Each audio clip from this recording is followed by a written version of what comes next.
Hey, you're listening to Blindsight. Let's go. Mental health isn't something to take lightly. It's time to fight. It's time to thrive. Let's do this.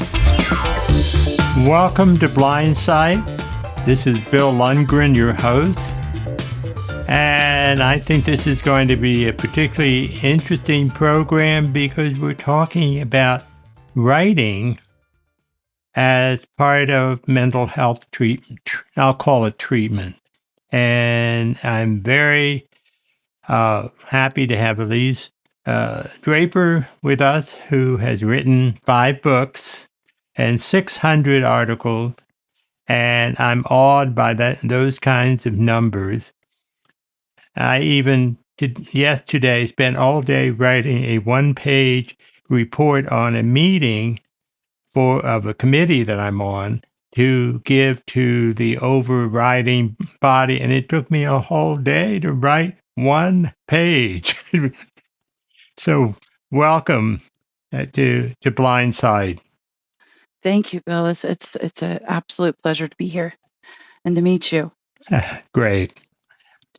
Well, it's a pleasure for me. Now, can you tell me a little bit about how you realized that writing was important for mental health? How you got there? Yeah, I got there. Actually, I a lot of people give you wonderful stories about how they were journaling when they were children, and they had all of these wonderful diaries. And I was not that person, actually. I started out as a visual artist, painting, drawing, illustrating, all of that. Oh, really? Absolutely. My best friend at the time was the journaler, and it never occurred to me, as much as I loved to read, that writing was going to be something I wanted to do. Much like you, I was take me forever to write a page, but I read all the time. When I got into college, I decided to try and do a double major in philosophy with an emphasis on ethics and moral theory and law. It was constitutional and municipal, but I had I wanted to focus on the rhetoric, logic and rhetoric, and that's where the philosophy and law touched each other and actually started to make more sense to me. I actually wanted to work for the ACLU. But at that time, when you're taking on this much schoolwork, you learn to write and write fast and write your own shorthand so that you can take notes and you can stay on top of things. I even took a speed reading class so I could stay on top of it. By the time I was through that, I still had an emphasis on the visual arts as far as my cathartic expression. But I did proposal writing, and I read legal documents for friends. I did not go through with getting my JD or focusing on the post-grad work. I had a little girl instead, and picked up odd jobs writing, technical writing and proposal writing, working grantsmanship. Yeah. Mm-hmm. In the meantime, to pay for school, I was also an EMT and later a paramedic, to working within the hospice system. About 2006, I started working with terminal children, severely special needs and terminal children. And sure, the weight of everything was just too much to express in my art. I needed to find another outlet, and that's when I started writing fiction. So it was this big buildup, but I've always had a love of the arts as a cathartic experience, a way to express those things that you cannot express otherwise. Music is in there too. I've always loved music. I'm not a musician. My daughter is a soprano and a music teacher, a vocal teacher, and I couldn't be more proud of her. But so yes, the arts. Absolutely. I think the arts are imperative to mental health. I couldn't agree with you more. Mm-hmm. Mm-hmm. That's where I ended up. So then what really crystallized in your mind the use of writing and the work that you're doing now as being important to your mental health? A number of things happened after my diagnosis. I've low vision. I was diagnosed with PIC, punctate intercardiopathy, in 2014. 2011, the disease started. It was misdiagnosed a couple times, as rare diseases are. No treatment plan was in place, so the disease was running wild. By 2014, it dawned on me that my family, they couldn't handle what was happening, what my future looked like, how the levels of grief, all of that. They felt I was mentally Ooh. ill and disowned me. My husband left, so I was raising my daughter alone. Um, I I have to say that, first of all, this isn't a singular story. Uh, it happens to a lot of people who go through Absolutely. a devastating diagnosis or looking at a lifetime disability. So I went back to work. I focused on my writing. I turned to my writing colleagues, my friends that I had built over the years, and I realized I could make a family of my own, structured out of strength and consideration. Um, and both my daughter and I are better off for the boundaries that were put in place. Oh, okay, sure. When wh- what lies now, what drove me to doing what I am now. Like I said, I had worked with disabled children. My nephew is deaf; he's prelingual deaf. Um, so I've always been an advocate. Um, Not because I actually thought I was going to get anything out of it. Certainly not financial stability, but I've always been an advocate. And then I found myself in a position where I needed an advocate. And that's a very, very strange juxtaposition for an independent person. So I think that I had to dig deep and find strength, and my writing, my background in writing, helped me actually work from home. When I was after 2014 till 2019, I actually worked for Johnson Control Engineering Company in a special operations department, helping with coding on video surveillance. By the time the disease had progressed enough that I couldn't do that anymore, and looking at those computer screens all day long was quite painful. But when I couldn't drive and things started to look very south for me, employment-wise, I found that I could return back to my writing and my publishing skills that I had developed before the diagnosis. And it's led me to this place where I don't I still crave the support, the Sure. love that we all crave, but I find that I'm happier. I'm happiest when I'm in an advocate position. So I developed the VI&B Creatives Workshop to help others use their creativity, embrace their creativity. There's a systemic issue with going blind. Well, there's a systemic issue with disabilities in general. I think it's a subconscious or an unconscious bias that leads people to believe that there is a Right. cognitive decline when something like this Right. happens, when you lose a sense. And unfortunately, we're living in their world, and we Sure. can start to believe that. So the VIMB was was about exploring not believing that. Since then, it has been taken under the umbrella of the Inclusive Publishing House that I'm the marketing director for. So it is considered a 501c3 project. That way it can generate its own funds. And we've already made sidelong partnerships with Friends of the Arts. The FIA is a visual art, textual art, sculpture, the arts for the blind community. I highly recommend people check that out as well. Yes, so that's where I'm at now, and I have 3 main purposes within the VI&B. We want to explore and celebrate the creativity, the minds, and the cleverness that still exists, no matter where our eyesight may be.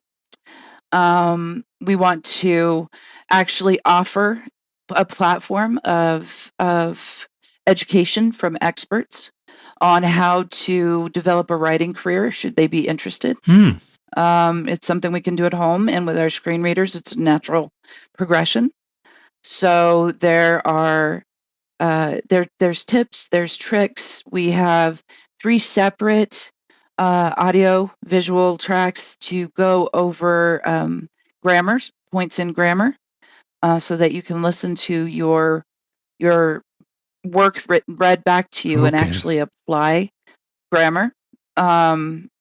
There is, so we're trying our best. There's also blogging, an example. And then a good friend of the VI&B, Paul Mars, has actually talked about creative writing as a profession. So there's the professional experience in case people are interested on how to begin there.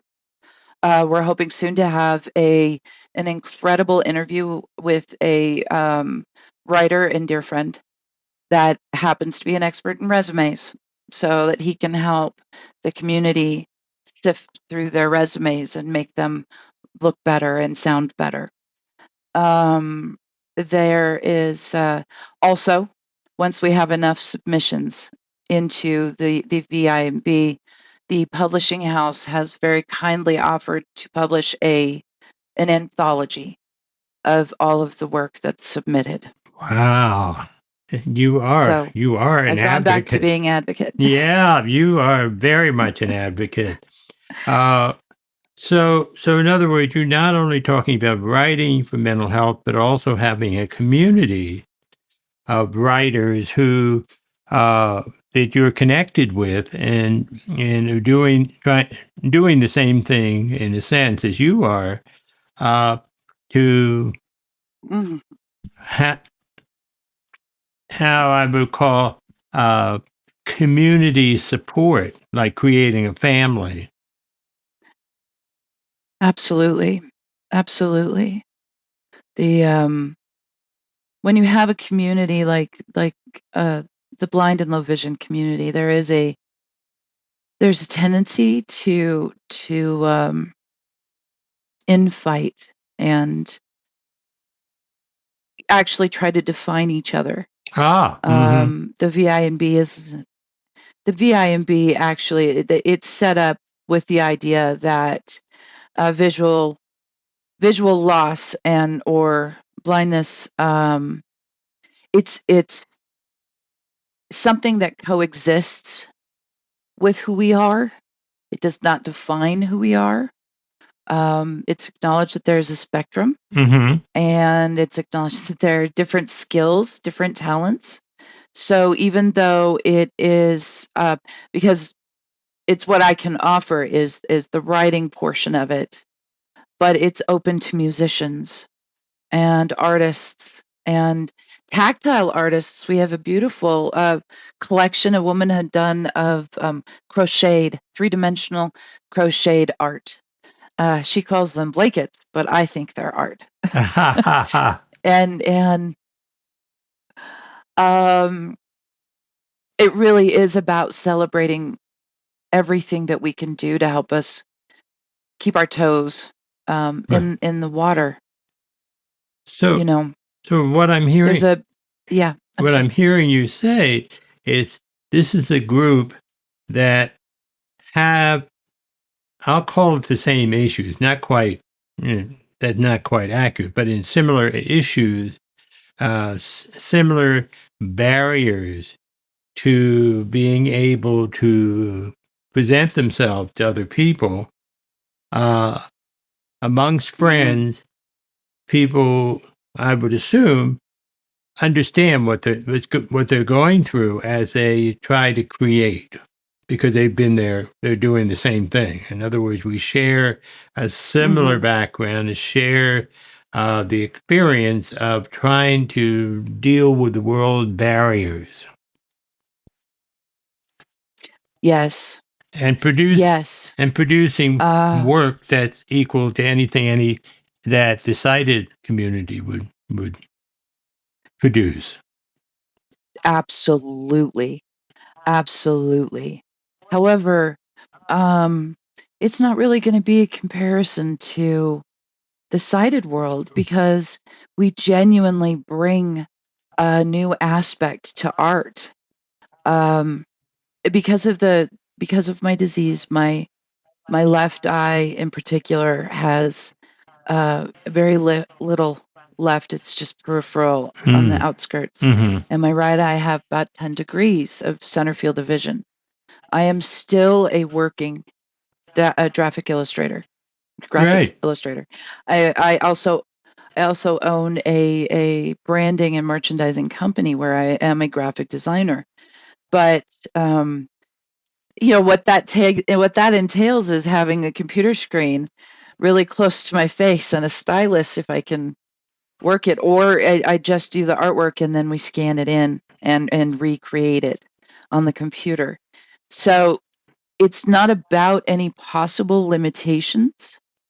It's more because of our celebration. And I noticed a marked difference in my writing style when I stopped thinking about the world solely in a visual context. So the adjectives have changed. How a room feels when you walk into it, it has changed. I know the smell of dust motes when you walk into a room and it's almost like a good bookshop, but then you sneeze and realize that that's not it. the the feel of sunshine, not light streaming through a window, but the energy and the warmth. Yes. So this isn't about a visual. It's not comparing to the visual world. It's about celebrating who we are, period. And learning new ways to celebrate. Yeah. And that's the marvel of it. Yeah. To take where we are and make all parts of it produce what we want to produce, not in competition, but in terms of being able to be fully creative, what it sounds like. Yes. Yes, absolutely. I think that there is an absolute catharsis. I listened to a beautiful speech years ago. One of the original advocates for the ADA, and I can't remember her name right now, but she had said what people need to remember is that we are all only temporarily abled. Disability is something that creeps up on all of us, especially with age. And that when we make the world more accessible to the most vulnerable, it makes the world more accessible to everyone. There's really no downside to accessibility. And I want that to be the same theory behind the creative world. Right. If it wasn't for the blind community, the first audiobooks would not have been recorded. Right. If it wasn't for the blind community, the typewriter, the keyboard would not have been created the way it was. It wasn't for the deaf community, we wouldn't have text messages. There are advancements that benefit everyone equally. And if in any way we can find advancements in the creativity realm as far as helping mental health, going into mental health, it will actually help everyone who grieves. And it absolutely is a grieving process when you start to absorb a diagnosis such as this. Every day is a little bit different. I walked into the wall the other day and I broke my glasses and I broke my toe and I tore off my toenail. And my thing is, no one goes blind gracefully. You just don't. Yes, I know. But I wear I started to wear a sun visor, with just the rim, and then there's a band around, because I just got tired of banging my head and thinking, oh my God, I'm going to be brain damaged before too long. I know. And people may think, I know. and people think it's strange. I don't consider it strange. I consider it a something that I'm doing right in terms of protecting myself. Absolutely. I've never been terribly graceful. I've always been kind of a klutz, but when my lower peripheral vision went away, which was one of the first things aside from the damage to the central vision, I kept falling into stuff. Yeah. And I have broken so many things. But I have to tell you, after I got the white cane, I have not had a really bad fall in years. And I've had, and it's usually children, and it's usually asked innocently, why do you need a cane if you can see some stuff? Yes, right. I have to explain to them, yeah. but I can't see enough. Yeah. I can relate to that very much. And my sister was graduated from fine art school. And then when her vision started deteriorating, she has the same condition as I have. Instead of feeling bad about herself, which unfortunately a lot of people are encouraged to do, she changed her the things that she would focus on. She was doing more wood sculpture, bronzes, things she could manipulate with her hand, and she also discovered a device. I have a cheaper version of it that would tell her colors of something. Yes. And she put. Yes. So she loved weaving, but this device would tell her not only what color it is, but what percentage of different colors might be in that particular yarn. And she's done some lovely weavings. And, and this thing that I'm hearing you tell me, that your organization is offering help to people, hope to people, because we say, no, we don't have to give up who we are. We just have to make some adaptation and present the kind of work that we want to present. Am I saying that right? Absolutely. I think so. Yes, absolutely. And then just because affirmation is always good, and genuine affirmation is always good for the human mind, the spirit, and the community. Celebrating those creative moments. A good friend, well, she's a recent friend, but became a good friend very quickly. Chris and I had talked about the creativity aspect of what we're doing, and that we're actually, and just as a side note, we're going to be providing or writing a grant proposal to Reader's Digest, who has a special grant for the visually impaired community to support the VI&B. So that's wonderful.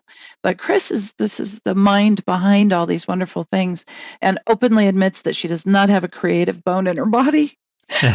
So we decided what we could do what we could do is have a group.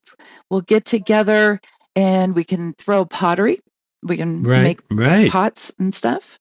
Have a lot of wine and a lot of laughs, and then have an auction for the hockey pucks that were supposed to be an ashtray that we have created, because it doesn't matter what you create or how good you think you are or how talented you think you are.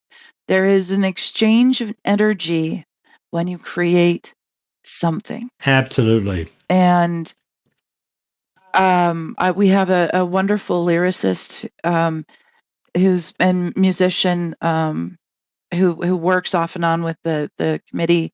And we have a gentleman that we had just met who actually plays the piano in his church. And I asked him if someone could record him so that we can put that up, because everything we do should be celebrated. Absolutely. Visually impaired, blind, sighted, everything. These things should be celebrated, and there is that energy exchange. It does help. It helps with grief. It helps with anger. It helps with anxiety. It helps with mourning. It helps. And I have had a lifetime of creativity to fall back on, and I think that saved me in more ways than one. Absolutely.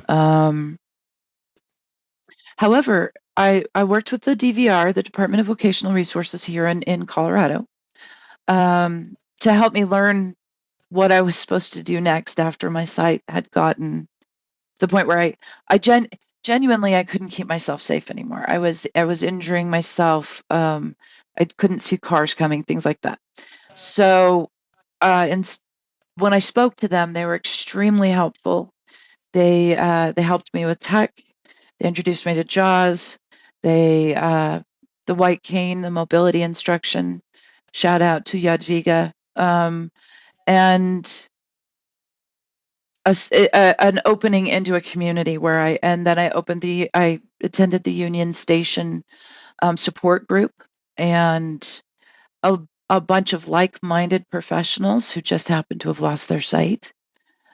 And it's beautiful. It's a wonderful thing. But what surprised me with the DVR was there were no jobs offered outright that really actually spoke to the more liberal arts, educated and talented. So the idea of working in an assembly line or going to tend to vending machines, that's a mark of underemployment that feeds the systemic ableism we put upon ourselves. Absolutely. We need to remember who we are and do it.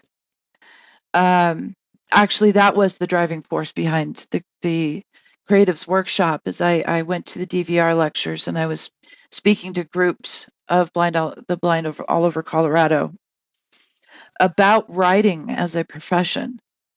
And what surprised me were how many people really wanted to, not necessarily as a profession, but as a way of expressing themselves. And so that it just made sense to start the VI&B. And now that it's part of a publishing house, there's so much more we can offer. It's very exciting, I think. Hello, everybody. Jonathan Price here, your podcast producer at AfterSight. I want to thank you so much for listening to this episode of Blindsight with Elyse Draper. Now, you're listening to part 1. So if you're confused as to why you're hearing my voice, it's because we're splitting this episode up. So come back next week for part 2. Before you do that, we want you to go to aftersight.org/hike, because there you're going to find information on our annual Audio Trekkers hike. This is happening September 13th, and we cannot wait for you to join us. Bring your guide dog, bring your family, your friends, your kids, your neighbors, your coworkers, whoever, to come join this really unique experience hiking up a hill and just experiencing the great outdoors all together. If you have any questions, visit aftersight.org/hike, and you can visit us at aftersight.org for more information about the organization. If you have any questions, comments, or concerns, send us an email, feedback@aftersight.org, or give us a phone call, 720-712-8856. All right, we hope you have an amazing week. Enjoy the weather. Don't get too burned out there. We'll talk to you next week.